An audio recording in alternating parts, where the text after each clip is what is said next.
The thing with habitual behavior is if you've always done it, it's really hard to even recognize that it might not be serving you.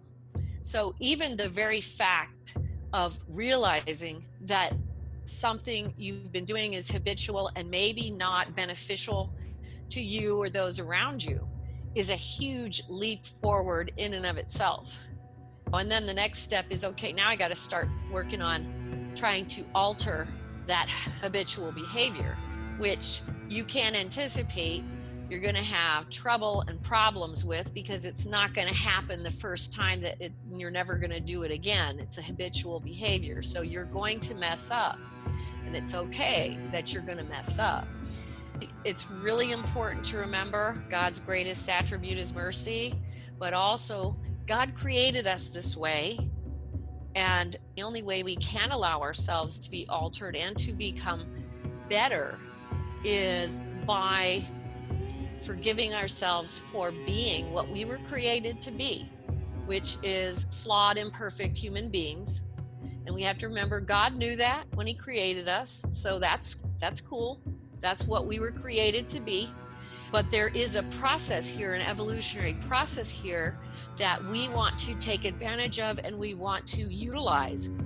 We don't want to waste our time anymore. We don't want to just stand still with that.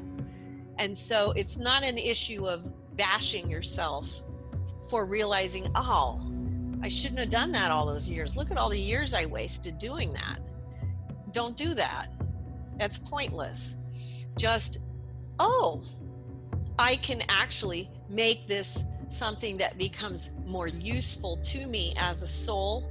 And anything that I do that is useful to me as a soul becomes useful to the entire universe and to all existence. And that becomes helpful to everybody, all human beings, and all of us, as it ends up being in the consciousness of the human mind as well as the universal mind, which is a little bit more mystical, something that people eventually start understanding as they're going through this journey and having certain types of experiences, that our own transformation is actually the only way that we alter this realm in a real meaningful way.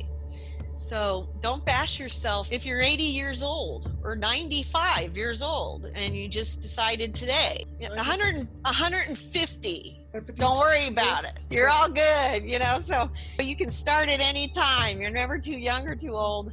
The thing that matters is that you just do it. You make that simple switch in your mind, and it literally becomes an energetic shift. It alters the direction that your soul is going to take. And that is huge.